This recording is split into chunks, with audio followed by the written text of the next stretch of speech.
जय श्री कृष्णा दोस्तों। श्री कृष्ण कहते हैं, जीवन में जब भी परेशानी आए, आपको हर जगह हार और असफलता का सामना करना पड़े तो घबराना नहीं। जिस प्रकार दलदल में फंसा व्यक्ति घबराकर अपने हाथ पैर चलाकर खुद को डोब और दलदल में फंसाता चला जाता है, वहीं पर अगर वह शांत बैठकर सोच विचार कर इसका हल निकाले तो वह अवश्य ही बाहर निकल आएगा। जीवन में कभी भी मुश्किलों दुखों से घबराना नहीं चाहिए, क्योंकि यह दुख परेशानियां ही हमें जीवन का महत्व और आगे बढ़ने के लिए प्रेरित करती हैं। जब एक बच्चे का जन्म होता है तो उसके माता पिता उसके जीवन को लेकर कई सारी योजना बनाते हैं। वह उस बच्चे के लिए सारी सुख सुविधाएं एकत्र करते हैं। फिर तुम क्यों सोचते हो जिंदगी के बारे में? तुम्हें बनाने वाले ने भी सोचा होगा तुम्हारे बारे में। जो हो रहा है वह भी अच्छा है और जो होगा वह भी अच्छा होगा। जब तुम्हें कहीं भी कुछ रास्ता नजर नहीं आए तो तुम अपने लक्ष्य को याद करना और आगे बढ़ते चलना। रास्ते खुद ब खुद नजर आने लग जाएंगे। जब तुम पैदा हुए थे तो तुम रोए थे, जबकि पूरी दुनिया ने जश्न मनाया था। अपना जीवन ऐसे जियो कि तुम्हारी मौत पर पूरी दुनिया रोए और तुम जश्न मनाओ। जब तक आप अपनी समस्याओं एवं कठिनाइयों की वजह दूसरों को मानते हैं, तब तक आप अपनी समस्याओं एवं कठिनाइयों को मिटा नहीं सकते। भीड़ हमेशा उस रास्ते पर चलती है जो रास्ता आसान लगता है, लेकिन इसका मतलब यह नहीं कि भीड़ हमेशा सही रास्ते पर चलती है। अपने रास्ते स्वयं चुनिए, क्योंकि आपको आपसे बेहतर और कोई नहीं जानता। इस दुनिया में असंभव कुछ भी नहीं। हम वो सब कर सकते हैं जो हम सोच सकते हैं, और हम वो सब सोच सकते हैं जो आज तक हमने नहीं सोचा।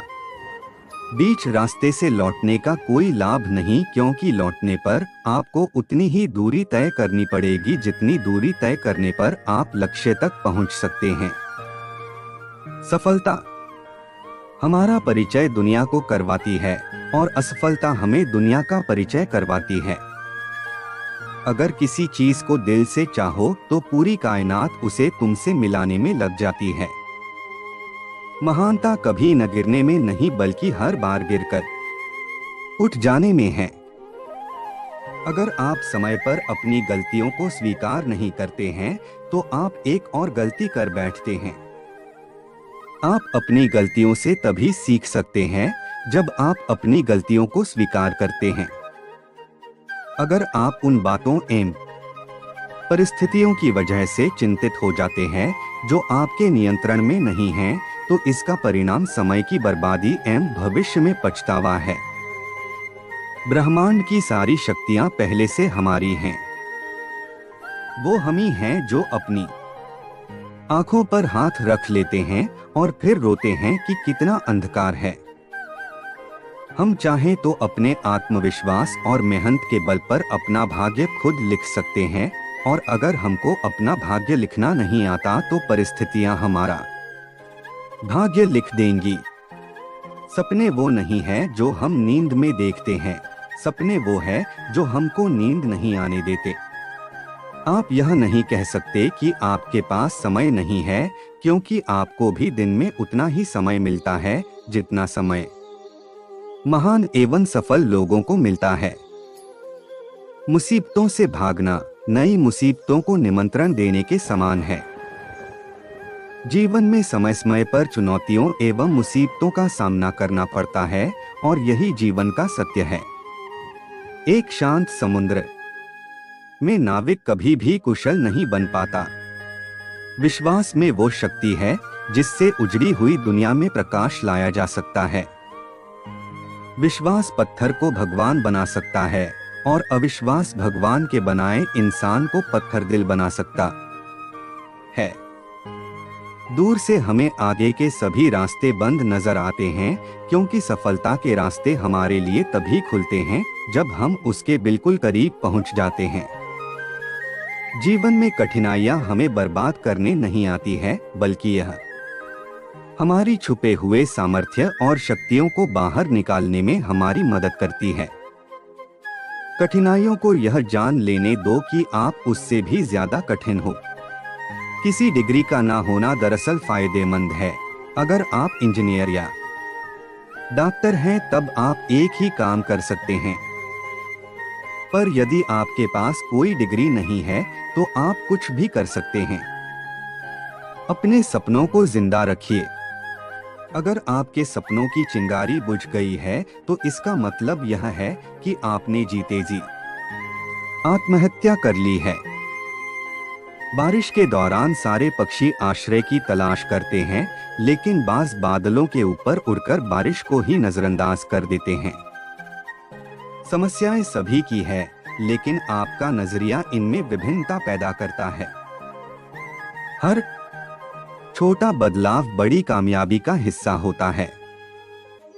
जीतने वाला ही नहीं बल्कि कहां पर हारना है ये जानने वाला भी महान होता है।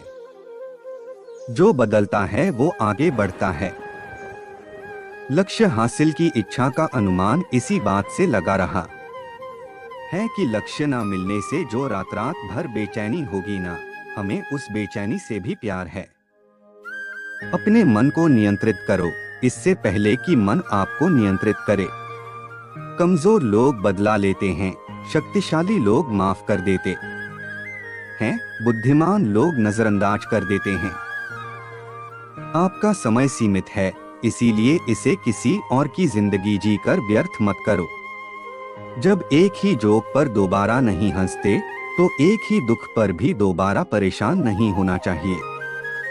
सफल वह है जो अपने दुश्मनों पर नहीं बल्कि अपनी इच्छाओं पर विजय पा लेता है। चलिए आपको एक कहानी सुनाते हैं जो आपको जीवन में अहम सीख सिखलाएगी। एक बार एक इंसान अपनी जिंदगी से बहुत परेशान था। वह हर समय अपने आप को कोसता रहता था कि क्या जिंदगी मिली है, मुझे क्या जीवन है, हर परेशानी मेरे साथ ही है, हर दुख मुझे ही आकर घरता है, हर झंझट मेरे ही सर पड़ती है। एक दिन इसी तरह अपने आप को बैठा हुआ कोस रहा था कि क्या नसीब है मेरा, क्या किस्मत है मेरी, क्या जिंदगी है मेरी कि तभी अचानक एक बाज अपने शिकार को पंजों में दबाए हुए एक पेड़ पर आकर बैठ जाता है और वहीं पर अपने उस शिकार को खाने लग जाता है। यह परेशान आदमी जब उस बाज को देखता है तो कहने लगता है कि क्या जिंदगी है इसकी, क्या जीवन जी रहा है। मजे का ना इसे खाने की चिंता, ना पीने की, ना पहनने की और ना ही परिवार की शिकार करता है और मस्त खुली हवाओं में कभी इधर घूमता है कभी उधर घूमता है, सारे दिन आसमान में उड़ता रहता है। असल जिंदगी तो यही है, जीवन तो यह जी रहा है। और फिर वह आसमान की तरफ देखकर जोर जोर से चिल्लाता है कि काश मैं भी एक बाज होता तो मुझे भी कोई दुख ना होता, मुझे भी कोई परेशानी ना होती। काश मैं भी एक बाज होता। जब वह 2 से 3 बार जोर जोर से चिल्लाता है कि काश मैं भी एक बाज होता तो मुझे भी कोई दुख ना होता, मुझे भी कोई परेशानी ना होती, तो अचानक आसमान में बिजली कड़कने लग जाती है और आसमान से आवाज आती है कि हे इंसान, क्या यह हमने सच सुना कि तू हमारी दी हुई जिंदगी से परेशान है और तू एक बाज बनना चाहता है। तो इस आकाशवाणी को सुनकर यह इंसान हैरान रह जाता है और आसमान की तरफ देखकर कहता है कि हाँ, मैं सच में अपनी इस जिंदगी से बहुत परेशान हूँ, क्योंकि हर परेशानी मेरे साथ ही है, हर दुख मुझे ही है, हर तकलीफ मेरे ही साथ है। तो आसमान से फिर आवाज आती है कि हे इंसान, एक बार फिर सोच ले, हमने तुझे बड़ी प्यारी जिंदगी दी है, लेकिन अगर फिर भी तू चाहता है कि हम तुझे बाज बना दें तो हम तुझे बाज बना देंगे, लेकिन अगर एक बार हमने तुझे बाज बना दिया तो फिर हम तुझे बाज से इंसान दोबारा नहीं बनाएंगे। तो यह आदमी तुरंत जवाब देता है कि मैंने अच्छी तरह से सोच लिया है कि मुझे बाज ही बनना है और एक बार बाज बनने के बाद मैं दोबारा कभी नहीं कहूँगा कि मुझे इंसान बनना है। तभी ऊपर से आवाज आती है कि जैसे तुम्हारी इच्छा, और वह इंसान बाज बन जाता है। बाज बनते ही वह इंसान खुली हवाओं में उड़ने लगता है। कभी उड़ता हुआ इधर चला जाता है, कभी उड़ता हुआ उधर चला जाता है और सोचता है क्या मजे की जिंदगी है। असल जिंदगी तो यही है, ना कोई चिंता, ना कोई परेशानी, ना कोई डर। वह सारा दिन ऊंचे आसमान में उड़ता रहता है।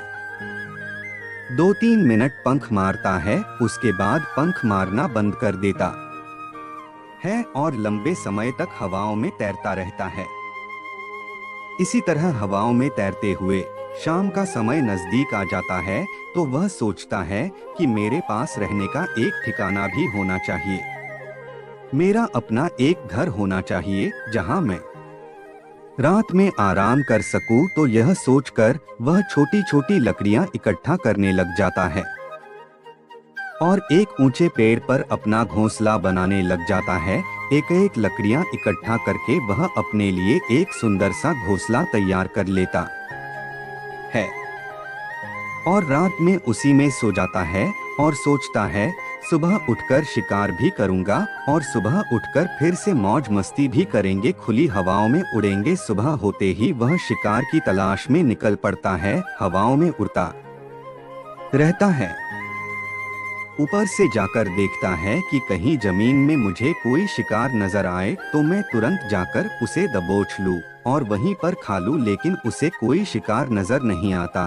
काफी समय बीत जाता है, वह लगातार ऊंचाई से शिकार को ढूंढता रहता है लेकिन उसे कोई शिकार नहीं मिलता। फिर पास एक जंगल होता है, यह उस जंगल में चला जाता है, यह सोचकर कि शायद वहां कोई अच्छा सा शिकार मेरे हाथ आ जाए। यह जंगल के ऊपर उड़कर शिकार को ढूंढता रहता है, जंगल के अंदर जाकर भी शिकार को ढूंढता है लेकिन इसे वहां भी कोई शिकार नहीं मिलता। शाम का समय नजदीक आ जाता है तो मायूस होकर वापस अपने घोंसले की तरफ लौट रहा होता है कि रास्ते पर थककर एक पेड़ के ऊपर बैठ जाता है। जब यह उस पेड़ के ऊपर बैठा होता है तो उसकी नजर एक बीमार चिड़िया पर पड़ती है जो कि लाचार अवस्था में होती है।